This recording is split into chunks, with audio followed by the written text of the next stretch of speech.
kita berhenti pada muka surat yang ke-28. Kita masuk pada muka surat yang ke-29 pada perkara yang ke-47. Qala al-musannifu rahimahullahu ta'ala wa nafa'ana bi'ulumihi fid darain amin. Fasal kata dia yang ke-47 muka surat 29 tu. Dan sayugialah, sepatutnya lah baginya, yakni bagi guru yang mengajar, bagi guru yang mendidik, bahawa berlemah lembut ia guru dengan orang yang membaca atasnya, yakni yang belajar kepadanya. Yang pertama kata Imam Nawawi, kita masih lagi dalam membicarakan adab guru yang mengajak ilmu kepada anak-anak murid, khususnya yang berkaitan dengan Al-Quran, sesuai dengan perbincangan kita ini. Juga ilmu-ilmu yang lain yang memberi manfaat. Sepatutnya seorang guru ada sifat lemah lembut terhadap anak-anak murid yang mengaji kepada dia, dan menyambutkan mereka dengan lapang dada. Terima mereka yang datang untuk mengambil ilmu daripada kita dengan lapang dada. Mana dengan penuh keikhlasan, dan berbuat baik kepada mereka mengikut keadaan dan kedudukan mereka. Berbuat baik, ihsan kepada mereka yang belajar ilmu daripada kita. Ambil berat tentang keadaan mereka. Tadi saya baca viral cerita, guru tanya satu orang nak murid, pakaiannya yang dalam keadaan tak bersih, kotor, nampak sangat, kata dia orang susah. Tanya bawa duit dak mai sekolah, bawa berapa ringgit? Dia kata 3 ringgit. Ustaz tu kata mana? Selup dalam poket, tengok-tengok ada RM1. Dia kata mana? Kata 3 ringgit. Share dengan adik-adik, ada 2 orang lagi dalam sekolah ni, seorang RM1. Ni di antara benda-benda yang kalau guru tu dia ambil berat, dia anggap anak murid yang belajar ilmu daripada dia sebagai seolah-olah macam anak dia. Dia tak akan biar anak-anak tadi dalam kesusahan. Dia perasan anak-anak murid tadi makankah, tidakkah, pakaiannya lagu mana, adakah beli lain, ambil daripada abang-abang dan sebagainya. Tahu kedudukan dia. Jadi kata Imam Nawawi, berbuat baik kepada mereka, kepada orang yang belajar menuntut ilmu kepada kita ini, sesuai dengan keadaan dan kedudukan mereka itu. Maka kata dia, sesungguhnya telah kami meriwayatkan daripada Abu Harun Al-Abdi berkata, ia Abu Harun, adalah kami datang menemui Abu Sa'id Al-Khudri radhiyallahu anhu, sahabat Nabi, lahir 10 tahun sebelum Nabi hijrah ke Madinah Al-Munawwarah. Abu Sa'id Al-Khudri, dia lahir 10 tahun sebelum Nabi keluar hijrah, sekitar umur Nabi 43 tahun lebih kuranglah, dan wafat pada tahun ke-74 Hijri, dan merupakan sahabat Nabi yang meriwayatkan hampir 1170 buah hadis sebagaimana yang diceritakan pada kita. Abu Sa'id Al-Khudri radhiyallahu anhu, adalah kami datang menemui, berjumpa dengan Abu Sa'id Al-Khudri radhiyallahu anhu, maka berkata ia Abu Sa'id, marhaban, selamat datang, yakni kata-kata alwalah, ucapan terhib, dengan wasiat Rasulullah sallallahu alaihi wasallam, bahawa Nabi sallallahu alaihi wasallam bersabda, ia Nabi, innan nasa lakum taba'un wa inna rijalan ya'tunakum min aqtaril ardi yatafaqqahuna fid din fa idza ataukum fastawsu bihim khaira. Rawahu Tirmizi wa Ibnu Majah wa ghairuhuma, wa rawayna nahwahu fi musnad Ad-Darimi an Abi Darda radhiyallahu anhu. Artinya, sesungguhnya manusia jadi pengikut-pengikut bagi kamu, dan sesungguhnya akan datang kepada kamu beberapa orang lelaki, yakni kaum dari segenap pelosok bumi untuk memahami, belajar perkara-perkara agama, ilmu berkaitan agama. Maka apabila mereka datang kepada kamu, maka hendaklah kamu ambil pesanan aku supaya kamu berbuat baik kepada mereka. Nabi SAW pesan, apabila datang kepada kita orang-orang yang datang nak ambil ilmu daripada kita, maka bila mereka mai nak mengaji dengan kita, berpesan, sampaikan ilmu, pesan dengan pesanan-pesanan yang baik, berikan ilmu kepada mereka. Ilmu yang kita ada sampaikan, kerana ia merupakan amanah yang diberikan oleh Allah pada kita. Bila kita dah ada ilmu, kita wajib sampaikan pada orang lain, supaya orang lain juga dapat ilmu sebagaimana kita. Pesan dengan kebaikan, pesan dengan nasihat, dengan kata-kata yang baik. Itu di antara apa yang Nabi sebut kepada kita. Yang ke-49, dan kami riwayatkan lagi seumpamanya pada Musnad Ad-Darimi daripada Abi Darda radhiyallahu anhu. Abi Darda ni juga seorang sahabat Nabi Al-Ansari. Dia wafat tahun 32 Hijri di Dimashq atau Damaskus di Syria. Dia masuk Islam dalam peperangan Badar. Dia di antara orang sahabat yang menjadi benteng mempertahankan Nabi ketika dalam kekalutan peperangan Badar. Abi Darda radhiyallahu anhu. Jadi di sini hak muka surat ni kita dapat ambil perhatian, kita dapat ambil kesimpulan di sini bahawasanya apabila orang datang nak menuntut ilmu kepada kita, kita sebagai guru kena ada sifat lemah lembut, kasih sayang. Terima orang yang nak mengaji, nak menuntut ilmu dengan kita ni dengan lapang dada. Anggaplah ia sebagai amanah untuk kita menyampaikan ilmu yang bermanfaat kepada dia. Lebih-lebih lagi lah ilmu yang terkait dengan agama, yang terkait dengan Al-Quran. Tu. Kemudian kata dia fasal yang ke-50. Dan sayugialah sepatutnya lah bagi guru, tak kiralah guru apapun, kita guru, bahawa ia guru memberi nasihat kepada mereka, kepada murid-murid yang belajar dengan dia. Beri nasihat, beri teguran, beri kata-kata yang boleh memberi kebaikan kepada mereka, rangsangan, nasihat, motivasi. Kerana Rasulullah sallallahu alaihi wasallam bersabda, ia Nabi, ad-dinun nasihah lillahi wa li kitabihi wa li rasulihi wa li a'immatil muslimina wa ammatihim, rawahu Muslim. Artinya, bermula agama itu nasihat. Pentingnya nasihat dalam agama. Agama itu sendiri adalah nasihat. Agama menyuruh kita ni supaya nasihat menasihati. Apa nasihat untuk siapa? Liman. Untuk siapa ya Rasulullah? Maka Nabi kata nasihat bagi Allah. Nasihat bagi Allah. Apa makna? Kalau kita tengok dalam syarah, Imam Nawawi pun ada dalam syarah hadis 40 hadis ni. Nasihat bagi Allah makna beriman kepada Allah. Tidak mensyirikkan Allah dengan sesuatu yang lain. Buat apa yang Allah suruh, tinggal apa yang Allah larang. Itu nasihat bagi Allah. Dan bagi kitabnya, nasihat bagi Al-Quran. Beriman dengan Al-Quran. Belajar bagi boleh baca Quran, faham Quran. Buat apa yang Quran suruh, tinggal apa yang Quran larang.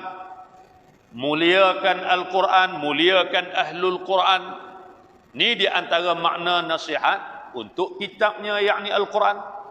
dan bagi Rasulnya, nasihat bagi Rasulnya, dengan makna beriman kepada Rasul, buat apa yang Rasul suruh, tinggal apa yang Rasul larang, muliakan Rasul kita, sayang kasih cinta kepada Rasul kita. Ni di antara makna nasihat bagi Rasulnya. Dan bagi a'immah, yakni imam-imam, pemerintah muslimin, pemimpin-pemimpin orang Islam.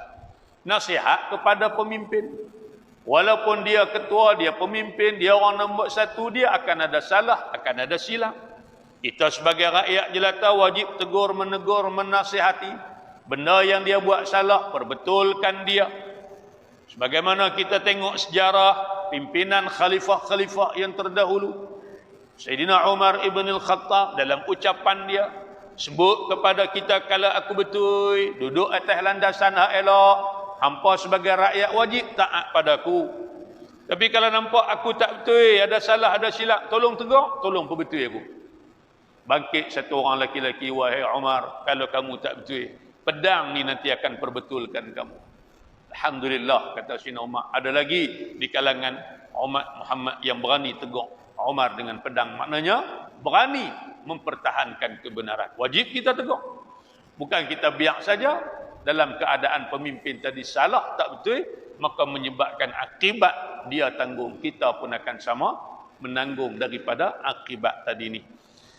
Dan bagi orang-orang awam mereka, nasihat pada orang-orang awam. Benda hak tak betul, kita kena tegur. Benda hak salah, kita kena perbetul. Benda hak tak baik, kita kena tegur bagi jadi baik. Ni tanggungjawab dalam agama. Sehingga Nabi kata, ad-dinun nasihat. Agama itu adalah nasihat. Nasihat bagi Allah, nasihat bagi kitabnya, nasihat bagi Rasulnya, nasihat bagi kepada pemimpin-pemimpin orang Islam, dan nasihat kepada kita sama-sama orang awam di kalangan masyarakat kita. Hadis diriwayatkan oleh Imam Muslim. Yang ke-51, dan di antara nasihat bagi Allah Ta'ala dan bagi kitabnya, yakni Al-Quran itu, apa dia? Tadi kita sebut jawab kasar. Di antara termasuk dalam makna nasihat bagi Allah dan nasihat bagi Al-Quran, apa dia? Memuliakan pembacanya, pembaca Al-Quran. Hormat, muliakan. Berkawan dengan orang-orang Al-Quran ni, jangan duk musuh dengan mereka. Bil-bil lagi anak-anak kita hafal Quran, jangan duk berasa benci, meluat, sakit hati ke mereka ni. Mereka orang dekat dengan Allah. Duk baca Quran, menghafal pula, ingat pula lagi. Tiba-tiba kita ni duk sakit hati ke mereka. Tak selamat kita. Memuliakan pembacanya Ahlul Quran dan penuntutnya, yakni orang yang mengaji Al-Quran. Ini termasuk dalam makna nasihat bagi Allah dan nasihat bagi kitabnya. Disuruh kita memuliakan Ahlul Quran ni. Ahlul Quran siapa dia? Hak mengaji Quran, hak mengajak Quran, hak menghafal Quran. Mereka lah. Kita boleh tak jadi? Pasal apa tak boleh? Mengajilah Quran. Kalau tak boleh mengajak pada orang, mengaji Quran. Kita termasuk dalam kalangan Ahlul Quran. Yang Allah letak, hum ahlullahi wa khassatuh. Mereka ni adalah ahli bagi Allah dan juga orang-orang yang istimewa di sisi Allah Subhanahu wa ta'ala. Nak duduk dalam tu, boleh mengaji Quran. Tak mana ada orang mengajak pergi mengaji. Mengaji Quran ni kena sabar lah tuan-tuan ni. Ada orang tanya kita duk mengajak kelas Quran baca seorang-seorang. Kita ustaz tak ada cara bagi cepat sikit ke? Tak ada dah lagu tu kan. Nak Quran yang pertama guru baca. Anak murid nanti dengar guru baca lagu mana? Panjang, tara mana, 2 harakat, 4 harakat. Dengung macam mana, tebal nipis lagu mana, wakaf, ibtidak, berhenti tak mana, ambil balik tak mana. Dengar apa yang dipersembahkan oleh guru. Kalau boleh ikut-ikut. Guru baca, anak murid ikut. Guru baca, anak murid ikut. Habis anak murid baca, guru nanti semak bacaan anak-anak murid. Lagu mana bacaan, dengung, tebal, nipis, mat dan sebagainya, cukupkah tak? Tak mana tak cukup, guru nanti tegur. Tak mana tak kena, guru nanti perbetul. Bila berlaku 2 proses ni, baru kita boleh menguasai Quran. Tak cukup dengan hanya mendengar, mai mengaji kelas Quran, duk nusuk balik tiang, Quran pun tak ada. Kelas Quran, dia mai mengaji Quran, Quran pun tak bawa. Tok guru hak mengajak Quran mengapai, Quran 30 juzuk bawa Quran. Dia hak mengaji Quran juzuk 30 pun tak apa. Quran pun tak bawa. Betul bila kita nak boleh Quran pasal kita mengaji tak bersungguh. Itu kena sabarlah, tunggulah. Kalau kita sudah baca awal pun kita tunggu. Kawan kita baca. Bila kawan kita baca, kita salah, ustaz tengok, kita ambil perhatian. Kawan kita baca, dia salah, tang lain pula, bab lain pula, tajuk lain pula, hukum lain pula. Ustaz tengok dia, kita ambil perhatian sama. Bila kita duduk macam tu lama-lama boleh lah. Itu Imam Syafi'i kata syarat di antara kita nak dapat ilmu ni kena tulus zaman. Ngaji ni kena lama. Maka kadang-kadang puluh tahun, berbelas tahun nak boleh betul-betul laik Quran tu.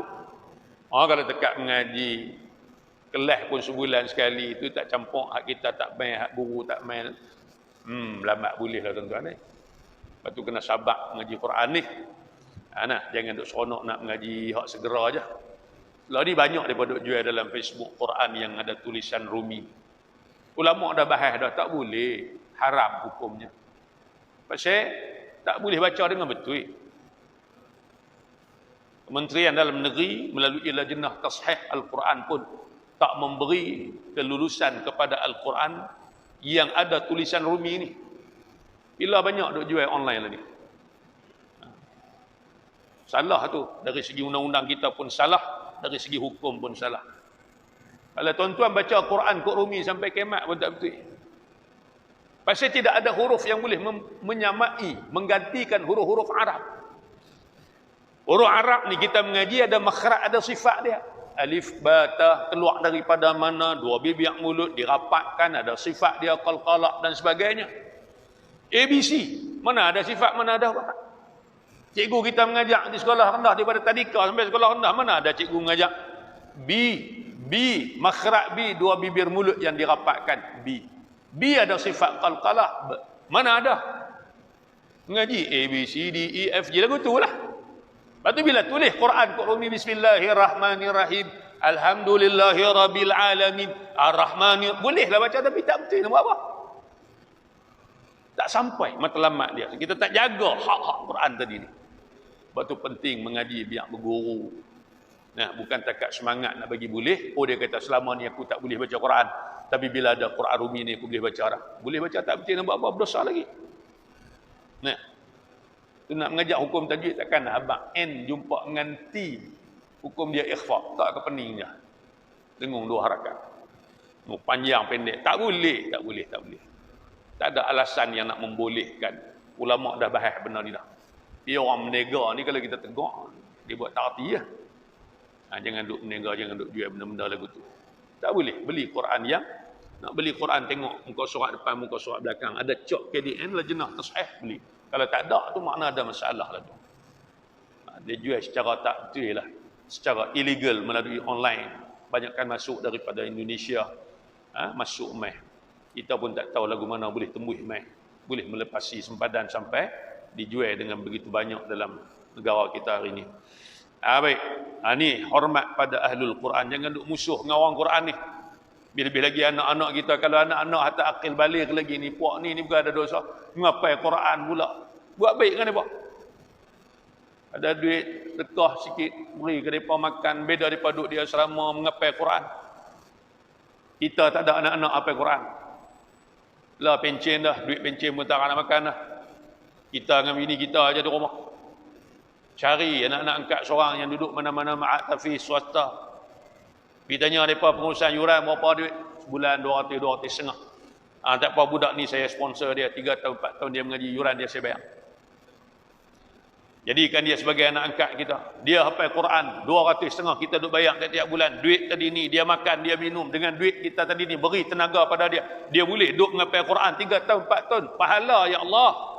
Esok di akhirat menyesal aku tajar seorang. Padahal aku boleh tajar lagi. Menyesal. Tajar dah seorang tapi menyesal lagi. Pasal besarnya pahala. Pasal kita buat baik kepada ahlul Quran tadi ni. Yang Allah letak golongan ini adalah golongan yang istimewa di sisi Allah Subhanahu wa ta'ala. Kalau kita ada nak ngapai Quran lagi-lagi lah. Tak ada kita boleh buat lagu tu. Mau dengan tak mau. Kemudian kata dia. Dan kata dia. Dan menunjukkannya kepada maslahatnya.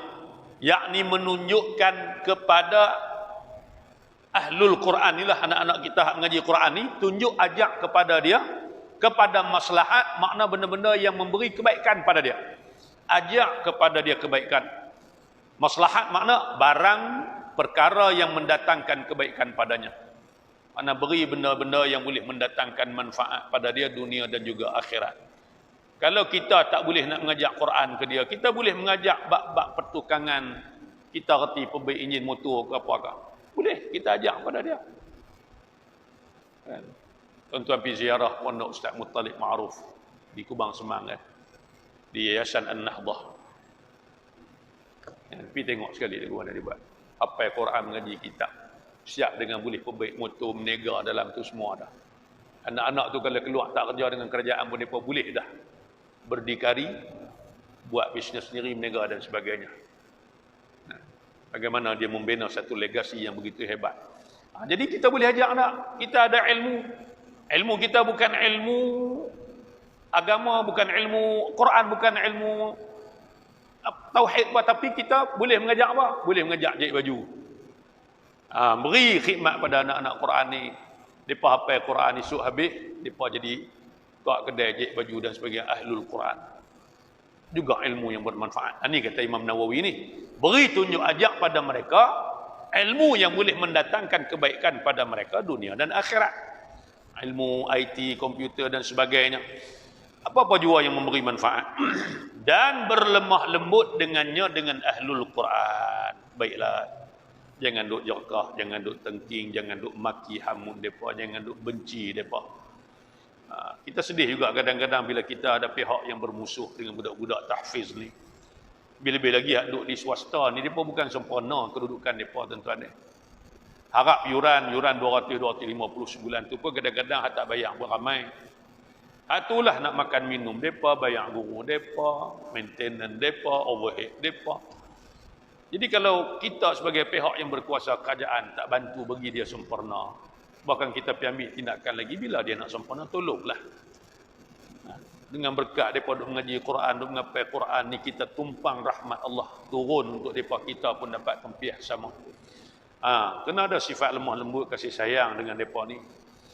Dan ni kata dia, dan menolong ahlul Quran ni, kata-kata Imam Nawawi ni. Imam Nawawi besar ni.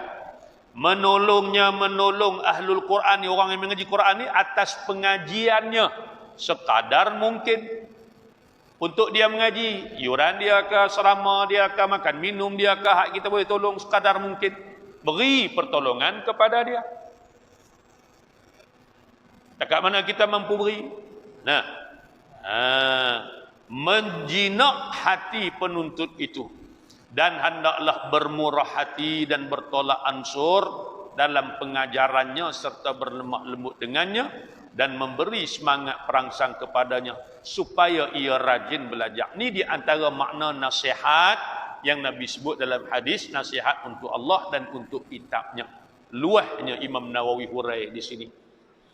Beri semangat pada dia, sampaikan ilmu yang bermanfaat untuk dia, bantu pengajian dia sekadar yang kita mampu, dari segi kewangan kah, dari segi apa, beri bantuan, dan kita jinakkan hati dia dengan Al-Quran ini.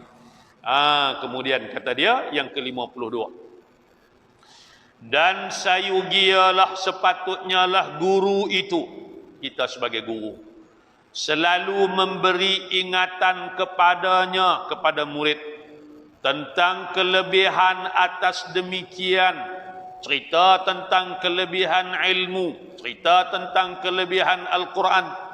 Supaya apa? Supaya jadi sebab kecergasannya dan bertambah kegemarannya. Cerita sedia. Bagaimana kelebihan ilmu habaq sedia pada anak-anak murid. Macam mana ulama-ulama dulu duk pesan kat kita. Kalau kamu tak sabar dengan susah yang seketika untuk belajar ilmu, kamu akan menderita sepanjang hayat dalam kejahilan. Itu di antara kata-kata hikmah ulama-ulama dulu. Di Dia kata kalau hang tak sabar sat, susah mengaji 10 tahun, 15 tahun, kamu akan duduk dalam kejahilan sampai umur 60, 70, duduk jahil itu. Kalau umur 5 tahun, 6 tahun, 7 tahun, 8 tahun, 9 tahun, 9 lebih sampai umur 12 tahun tak mengaji Quran. Berapa tahunnya? 5-6 tahunnya tempoh untuk kita mengaji. Kalau 5 tahun tu kita tak sabar mengaji Quran, keluar masuk mendengar pun tak mengaji, universiti apa semua, kerja lagi telah lah. Kamu akan menderita duduk dalam jahil, tak boleh baca Quran sampai bila? Kalau Allah panjang sampai umur 70, sampai 70 tak boleh baca Quran. Tapi kalau umur 5 tahun, 6 tahun, 7 tahun sampai umur 12 tahun duduk mengaji Quran, mak pak pun tekan Quran sampai boleh mengaji Quran, maka boleh baca Quran sampai bila-bila, sampai mati, bahkan boleh ajak ke orang lain pula. Ini ulama kata kalau hang tak sabar sat, tak boleh tahan, susah mengaji sat, dalam tempoh yang singkat kamu terpaksa hidup menderita dalam kejahilan sampai akhir, sampai habis hayat kamu. Nah, Allah pun sebut dalam Quran, qul hal yastawi alladhina ya'lamun wal ladhina la ya'lamun. Sama ke orang hak reti dengan orang tak reti? Sudah tentu tak sama jawapan dia.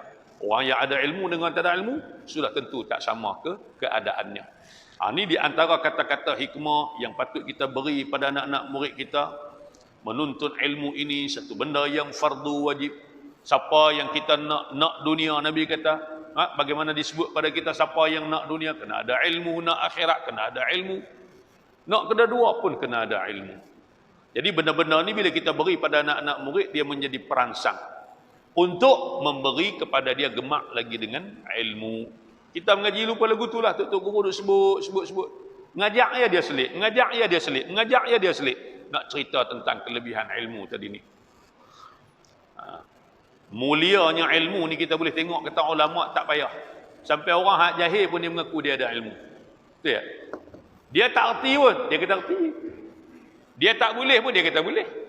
Nah, abang kata ilmu tu mulia sehingga orang hak yang jahil pun dia mengaku kata dia ada ilmu. Dia tak ada sijil pun dia pergi cari tak mana boleh jual sijil. Dia jual sijil. Bila dah ada jawatan baru orang korek lah, sijil palsu rupanya. Dia nak mengaku kata dia ada ilmu sedangkan dia tak ada pun. Tapi oleh kerana mulianya ilmu tadi ni. Henanya jahil sehingga orang yang jahil pun tak mengaku kata dia jahil. Kalau orang tak erti, orang bodoh kita kata hang jahil, dia marah tak? Marah pasal jahil tu hina, kata ulama. Ni. Dan kata dia, dan sayugia juga guru itu melatihkan murid-murid supaya ia murid bersifat zahid, zuhud pada dunia. Bukan makna tak ambil langsung, ambil, tapi dunia duduk dalam tangan, tak sampai ke dalam hati kita. Dia tak berasa sayang bila duduk dalam tangan ni, dia tak berasa sayang untuk dia infakkan balik pada jalan Allah. Tapi kalau masuk dalam hati ni yang masalah. Bukan tak ambil dunia, ambil, tapi ambil untuk manfaat kebaikan.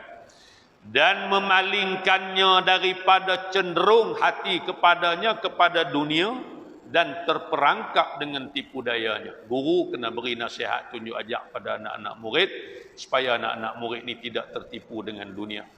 Lebih-lebih lagi dunia akhir zaman ni, anak-anak murid kita ni banyak benda yang boleh merosakkan depa ni. Kalau kita kata biar pergi ke depa lah, lantak pergi depa lah, tu makna kita tak betul-betul tunai amanah sebagai guru pada anak-anak murid. Dan sayugia juga guru memberi perhatian kepadanya, kepada muridnya tentang kelebihan berbimbang, yakni mengambil berat dengan Al-Quran dan semua ilmu agama. Pesan pada anak-anak murid kita, walaupun kita bukan guru agama mengajar subjek agama, apatah lagi kalau kita mengajar subjek agama, pesan anak-anak murid, hampa nak jadi apa, mengaji bidang apa pun, jangan tinggal ilmu agama ni. Ilmu lain hampa mengaji, mungkin hampa nak pakai sak je. Kita dulu zaman SPM mengaji sejarah, mengaji geografi, lah tak pakai dah kot kita pun. Matematik pun mengaji dulu, nak kira banyak sangat kita boleh lah, basicnya kita pakai, tapi taklah pakai sampai duk mengaji parameswara apa, kita pun tak pakai dah tadi. Tapi ilmu agama, ilmu Quran ni hak kita mengaji dengan tok nenek kita umur 7 tahun, umur 8 tahun dulu. Sampailah kita dah pakai. Mati esok-esok. Sampai mati esok kita dah pakai. Hak Quran yang kita mengaji ni. Hak kita boleh Quran pada hari kita mengaji bila? Mengaji dengan tok aku dulu ni masa umur 7 tahun, umur 8 tahun ni. Tok aku minta ada umur 40 tahun dah mati. Tapi kesan daripada hak kita mengaji suatu ilmu agama, ilmu Quran ni sampai bila-bila. Jadi kalau orang ni dia pulun hak dunia, kita pun kalau pulun bagi ke anak-anak ilmu sainsnya, bukan tak bagi-bagi tak. Maksudnya kita silap pasal kita bagi lebih hak tu, kita tinggal hak agama ni. Sepatutnya bagi. Hak dia nak mengaji hak ni hak dunia mungkin dia nak pakai dalam hayat hidup dia. Kadang-kadang lepas SPM dia tak pakai dah. Dia pergi bidang lain, dia tinggal hak tu. Tapi ilmu agama ni bidang mana pun dia pergi, hala tuju mana pun dia pergi, tetap dia nak kena pakai bila-bila. Semayangnya, posanya, Qurannya. Sebab tu kalau kita tak bagi dia duduk dalam jahil sampai bila-bila. Ini kata Imam Nawawi, kita sebagai guru peringat pada anak-anak murid kita. Atau kita sebagai ayah peringat pada anak-anak kita, hampa apa bidang apa minat pun, ilmu agama jangan tinggal. Esok hampa jadi apa pun, hampa jadi doktor, hampa perlu pada agama, perlu pada Quran. Sebab hampa orang Islam. Hampa jadi engineer apa pun tetap perlu, bukan kata ustaz saja. Sebab ni semua kita adalah manusia yang akan dipertanggungjawabkan di hadapan Allah. Jadi jangan kita semata-mata kerana nak bagi anak lebih dalam bidang dunia, kita ketepikan ilmu akhirat, ilmu agama, ilmu Quran dia. Dan yang tersebut itu ialah jalan orang yang bersungguh-sungguh, yang arif, dan jalan hamba-hamba Allah yang saleh. Inilah jalan orang yang kenal Allah, jalan hamba-hamba Allah yang saleh. Maknanya kita pesan pada mereka tentang ilmu ni. Anak-anak kita pun tuan-tuan, sebab tu Nabi suruh kita mengajak dia semayang seawal umur 7 tahun. Nabi sebut hak besar sekali semayang, termasuklah puasanya, auratnya, apa dia lagi, Qurannya dan sebagainya, bab bersih, suci dan sebagainya. Seawal umur 7 tahun lagi beri dah ilmu agama pada anak-anak kita ni. Ajak dah. Kemudian dia dapat di sekolah dan sebagainya, esok dia minat apa pun, basic tapak agama tu sudah ada dalam diri dia. Semayang tu dah melekat dah. Bila anak-anak ni dah lekat semayang, insya-Allah dia pergi mana pun dia tak lupa pada agama, dia tak lupa pada Allah. Tapi kalau kita tak bagi agama, tak bagi semayang ke dia, ni macam-macam masalah jadi. Sebab kita tak jaga Allah. Lepas tu Allah kata, ihfazillaha yahfazka. Jaga Allah, Allah jaga kamu. Apa makna jaga Allah? Jaga apa yang Allah suruh buat. Jaga apa yang Allah larang, tinggal. Tunaikan tanggungjawab kamu dengan Allah. Bila mana kamu selesai tanggungjawab kamu dengan Allah, Allah akan jaga kamu. Kehidupan kamu, rezeki kamu, iman kamu, agama kamu, keluarga kamu, Allah pelihara. Tapi kalau kita dengan Allah pun kita tak jaga, semayang pun buat ikut dan ya, kau rajin mayang, kau malas, tak. Kalau hak tu kita tak jaga hubungan kita dengan, macam mana Allah nak jaga kita? Maka dibiarkan kita kadang-kadang kehidupan lari daripada landasan jalan yang benar. Wa na'udzubillahi min dzalik. Ni pentingnya kepada ilmu tadi ni. Tu. Dan yang demikian itulah martabat para nabi salawatullahi wassalamuhu alaihim. Sekali lagi, yang ke-53. Dan sayugialah juga ia guru berkasihan belas kepada muridnya. Guru kena ada perasaan belas kasihan pada anak murid dan mengambil berat dengan kemaslahatannya, yakni kepentingan, kebaikan, kebajikan muridnya, seperti mana ia mengambil berat dengan kepentingan dirinya sendiri dan kepentingan anak-anaknya. Macam mana kita ambil berat pasal anak-anak kita, makan, minum, pakaian dia, demam dia, sihat dia. Macam mana kita ambil berat tentang diri kita, kita juga kena ambil berat pasal anak-anak murid kita.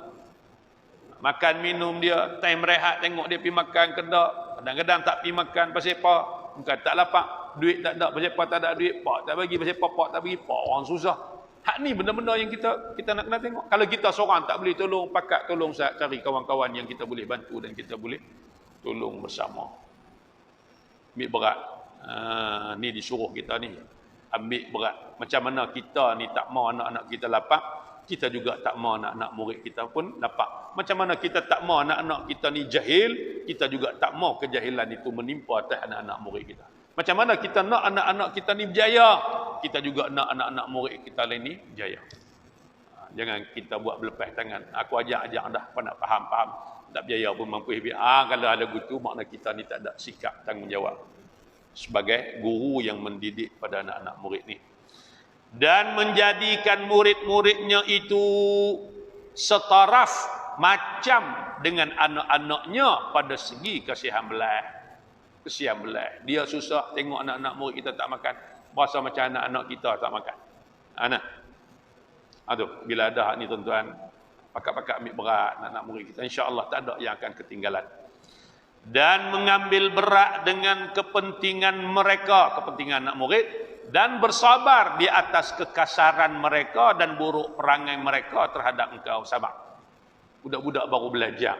Kadang adab dia kurang, cakapan dia kurang, tingkah laku dia buat salah. Kita dulu pun bukan bagus pun, mengaji dulu pun nakal juga kita pun. Tapi dah guru-guru tadi bagi tunjuk ajak kasih sayang. Kan? Itu yang kadang-kadang kena tibai lah, kena apalah. Kadang-kadang hak tu yang mendatangkan berkat pada kita. Kita jadi manusia, ingat pula pada guru. Zaman tu, patah Melayu pun ada sebutkan. Kan? Saya budak baru belajar. Kalau salah, tolong tunjukkan. Maknanya baru belajar. Kalau salah, jangan marah, jangan benci. Tapi tolong tunjuk hak mana betul. Hak ni salah, hak tu tunjuk hak betul. Ajak pada dia. Dan memberi kemaafan kepada mereka sekiranya, mereka tu murid lah, sekiranya berlaku kurang sopan terhadap engkau pada setengah-setengah ketika. Kalau anak murid ada buat salah dengan kita, dengan guru, cakapannya, bahasanya, beri kemaafan, beri tunjuk ajak. Kenapa? Karena manusia itu terdedah bagi kekurangan. Lebih-lebih lagi orang jika ia muda umurnya. Sebab kita ni terdedah pada salah dan silap. Lebih-lebih lagi kalau kita ni orang muda. Pengalaman hidup pun kurang, baru duduk belajar, banyak salah. Jadi kita beri teguran, beri nasihat dan beri pengajaran. Takat tu. Lagi kita buat lepas insya-Allah. Lepas. Kita ada sikit tahlil untuk arwah. Lepas main insya-Allah kita terus dengan tahlil ringkas insya-Allah. Tanda di situ nanti kita sambung balik ila akhirih wallahu subhanahu wa ta'ala a'lam.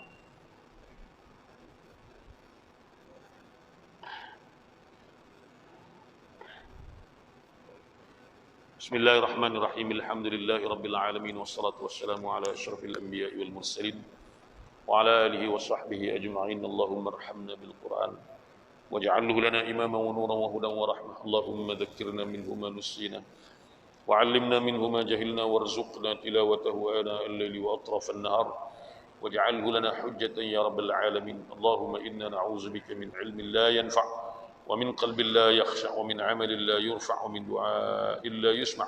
نعوذ بك من هؤلاء الأربع. ربنا آتنا في الدنيا حسنة وفي الآخرة حسنة وقنا عذاب النار. وصلى الله على سيدنا محمد وعلى آله وصحبه وبارك وسلم. الحمد لله رب العالمين. تقبل الله منكم. إنه منكم تقبل يا كريم.